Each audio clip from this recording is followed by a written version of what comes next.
Olá, seja muito bem-vindo, eu sou o Leonardo Santos. Eu sou o Jonadab Carmo de Souza. A gente está aqui em mais um vídeo do nosso canal Valores e Negócios. E hoje eu queria saber do meu amigo advogado, Dr. Jonas, como é que eu faço como engenheiro para pagar menos tributo? Porque eu não aguento mais pagar tributo. Me diz aí, como é que eu posso fazer para pagar menos tributo? Isso me irrita! Isso me deixa nervoso. Léo, na realidade, essa é uma grande pergunta, né? Não só dos engenheiros, dos médicos, dos advogados, dos contadores, dessas profissões de classe, né? Como é que se pode pagar menos tributos? Até porque, qual é o nosso grande problema? Por que as pessoas querem pagar menos tributo? Porque, na realidade, nós temos uma sensação, nós como cidadãos, né? Temos uma sensação de que a gente paga por algo que não tem resultado, que não traz retorno nenhum. Nem para a gente, para a nossa família e nem para a população em geral. Então a gente fica tentando procurar formas, né, de pagar menos, né? Isso aí todo ser humano, acho que ele pensa dessa forma, né? Na dúvida eu prefiro não pagar. Prefere não pagar, né? Porque você vai numa estrada, é esburacada. Você vai no hospital público, o serviço é péssimo. Você vai numa escola pública, o serviço é péssimo. Então você pensa, para onde está indo meu dinheiro? Né? Então eu prefiro pagar o meu plano de saúde, eu prefiro pagar a escola do meu filho, eu prefiro pagar as minhas coisas do que pagar isso pro governo. A gente tem sempre uma opinião que eu acho que é silenciosa, mas ela é generalizada, de que a gente não tem o retorno daquilo que a gente contribui, né? Perfeito, perfeito. Embora assim, falando bem de uma forma bem genérica, né? Alguns tributos, como o imposto, ele não tem essa obrigação, ele não tem uma vinculação. Então, eu paguei o IPVA, a estrada tem que estar boa. Não existe essa vinculação que muitas vezes a gente coloca. Porque né? Você falou imposto, tributo, tem diferença? Tem sim, tá. Tributo, na realidade, é gênero, e imposto, ele é uma espécie de tributo. Então, a gente tem imposto, tem taxas, tem contribuições, tem empréstimo compulsório, né? Tem uma grande discussão aí se é tripartite, se é quinquipartite, mas assim, só para entender, tributo é gênero, imposto é uma espécie desse gênero tributo. Agora eu entendi! Agora eu saquei! Agora todas as peças se encaixaram! Eu estou entendendo tudo agora! Eu vou ficar de olhos abertos! Outro caso encerrado, meu caro Watson! Eu estava cego, mas agora eu estou enxergando.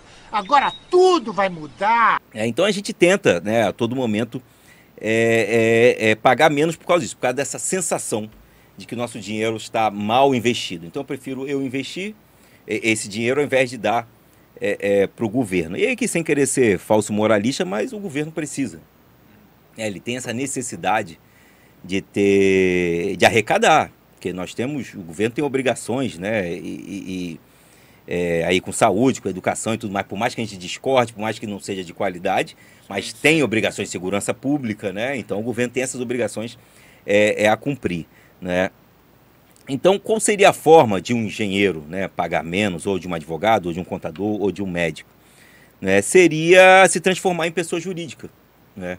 O grande problema é que quando os engenheiros, né, vocês engenheiros, quando vocês prestam um serviço, né, vocês, dependendo do valor do serviço, vocês recolhem até 27,5% do seu a título de imposto de renda. No meu caso judicial, às vezes já vem descontado direto. Já vem descontado na fonte. Fico muito triste quando isso acontece. Então, assim, aí às vezes nós vamos ter algumas pessoas que vão falar assim, mas eu não ganho tanto, mas assim, por exemplo, se forem peritos e engenheiros bem-sucedidos iguais a você, né, a gente sabe que a carga tributária é alta. Então você começa aí de um imposto de renda de 27,5%. Então quando você se formaliza como pessoa jurídica, né, e até esse assunto é interessante, que depois nós vamos falar se o engenheiro, se o médico, se o contador, podem ser MEI. Tá? Num outro vídeo nós vamos falar sobre isso. Tá? Quando você se formaliza como pessoa jurídica, você sai de uma carga tributária de 27,5% de imposto de renda, tá? Para uma carga partindo inicialmente para 15,8%. Nossa, já diminui Então, bastante, já tem uma né? economia aí de 12% praticamente. Já diminui Então, isso já é algo que fica para você. Aí as pessoas questionam, isso é lícito, não é lícito? Não, isso é legal, tá? Isso é chamado elisão fiscal. Aí, cara, tem vários termos técnicos, elisão, elusão, evasão, e aí, tem título para tudo, mas querendo dizer o seguinte, é uma elisão fiscal, ou seja, é algo lícito, onde você consegue, dentro das opções legislativas que a legislação, né, sendo redundante, te dá, você pode escolher em você pagar aquele imposto como pessoa física ou como você pode prestá-lo como pessoa jurídica. Então compensa muito essa diferença de 27,5,5 para 15,8, acho que é o valor inicial. Tá? E existe ainda uma possibilidade, né, que vai ficar para um próximo vídeo também para nós falarmos. Poxa, achei que você fosse falar já. Não, agora não. Eu já Agora tô não. aqui pensando quanto que eu vou economizar de Não. tributo. Num próximo vídeo, nós vamos falar sobre uma coisa chamada fator R. Ou seja, você vai sair de uma tributação de 15,8%, 15%, vamos arredondar aqui, a partir, inicialmente, para 6%. Então, ou seja, você está saindo de 20... olha só como é que é. Você está saindo de 27,5 para 15, e daqui a pouco nós vamos conversar, num outro vídeo, num outro momento, nós vamos conversar e vou te ensinar a sair de 15 para 6. Eu já estou pensando na próxima viagem que eu vou fazer aqui já com o dinheiro que eu vou economizar, hein? Perfeito, mas é realmente essa a ideia. Então você vai estar formalizado, você vai estar cumprindo sua obrigação como cidadão, sua obrigação como pessoa jurídica instalada aqui no Brasil, né? Vai contribuir para o desenvolvimento do seu país, você vai estar dentro da legalidade, você vai estar pagando muito menos. E às vezes as pessoas não sabem disso, infelizmente, e vão pagando aí rios de dinheiro, né? Como você falou, várias vezes esse imposto é retido automaticamente, né? Na fonte. E ainda, né, para quem é perito judicial, né, seja ele qual a função, a gente já debateu sobre isso, da possibilidade de quem é perito, da empresa ser nomeada como um perito, né? Sim. Quer falar um pouco sobre isso?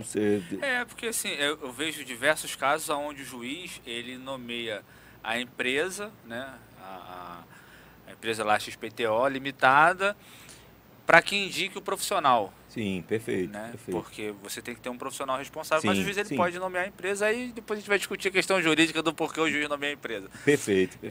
E aí lá no final, quando o perito profissional, né, na verdade quando a empresa for receber os honorários por aquele trabalho técnico, né, vai sair um alvará, sim, ou um mandado de pagamento, né, que em alguns casos vem retido o imposto direto, às vezes sim, não. Né? Então, se esse alvará ele é emitido em nome da empresa nomeada, o desconto é 1. Perfeito. Né? Então, se esse alvará de pagamento, se esse mandado, se esse ofício ele é emitido em nome de um profissional, uma pessoa física, um CPF, sim, né, o imposto é outro, o tributo é outro. Sim, né? nós temos nesse caso também como advogado também. Né? Você pode ser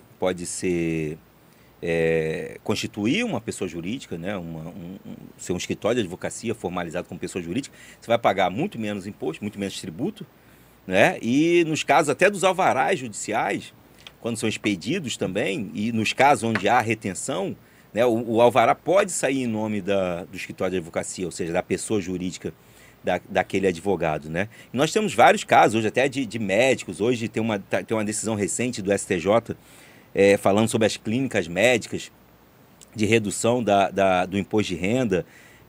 O médico também, quando ele recolhe como pessoa física ou quando ele monta uma clínica e recolhe como pessoa jurídica. Então, assim, o tema, a gente está falando de engenharia, mas tem ele... diferença? Tem, total. Então, assim,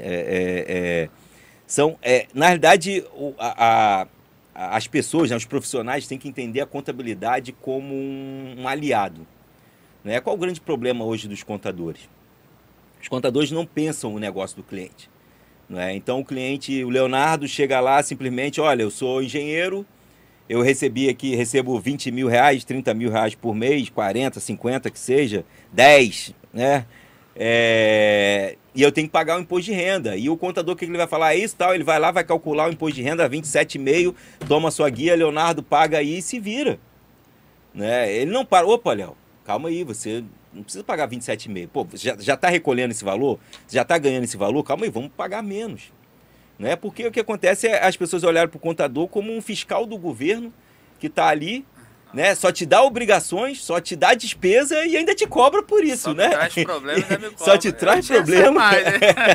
Só te traz problema e ainda te cobra por isso, né? Então, assim, mas existem possibilidades, outras tamanhas de se pagar menos, né? Seja, como eu falei, na área dos profissionais liberais, né? Como pessoas jurídicas, empresas, negócios. Se parar para pensar, a legislação, ela te dá essa abertura. Não é você cometer fraude, não é você fazer simulações. Não é dar jeitinho, né? Não é dar jeitinho. jeitinho. Num país que tem que dar jeitinho. Perfeito. E a gente está aqui no Rio de Janeiro, bom, eu queria só te interromper, fazer dois comentários, né? A gente está no Rio de Janeiro, eu acho que o Rio de Janeiro tem muito essa coisa da malandragem carioca, sim, né? Que eu acho que é pior do que o jeitinho brasileiro. Sim. A gente não está falando de nada disso. Não, A perfeito. gente está falando de algo que é possível. Eu acho que são duas chaves aí que são viradas quando você coloca dessa forma. É o profissional, tá? Profissional que às vezes ele fica com receio de abrir uma empresa. Sim. Porque ele acha que ele vai pagar mais imposto, ele acha que ele vai ter o custo de um contador. Sim, perfeito. Quando na verdade o que a gente está trazendo é uma visão de que o contador ele é um investimento. Perfeito. É um investimento para que você pague menos tributo. Perfeito. Então você tem uma virada de chave nos profissionais, sim, né? E você tem nos profissionais que prestam seus serviços como pessoa física, e você tem uma virada de chave também na questão dos contadores, sim, de não simplesmente vender um serviço, sim, mas vender uma solução. Eu até entendo, e você foi perfeito o que você falou. Na verdade, não vender um serviço, vender sim, uma solução. Porque o que as pessoas precisam é de solução. Como eu falei, aquela visão antiga do contador que só te dá obrigações e ainda te cobra, é absurdo. Então, quando você oferece, né, agora falando para os contadores, quando você oferece algo diferente para esse cliente, eu entendo, eu me coloco no lugar dos contadores, porque eu sei que assim, é uma classe que na maioria, né, ela é subvalorizada. Até por isso, né, se torna um ciclo, né? Porque o contador só entrega obrigações e não traz solução.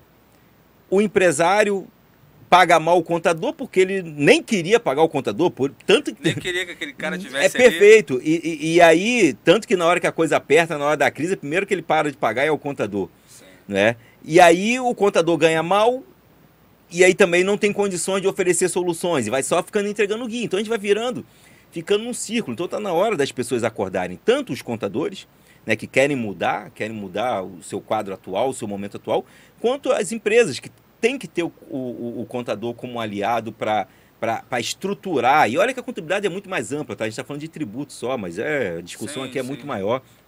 De informações, tem contabilidade gerencial, contabilidade de custos. Então, assim, é algo muito amplo que não cabe essa discussão. A gente aqui só fez uma breve introdução de como pagar menos tributo. Perfeito. Sim. É só isso, apenas isso, como pagar menos tributo. Tá bom, então te agradeço aí pelos esclarecimentos.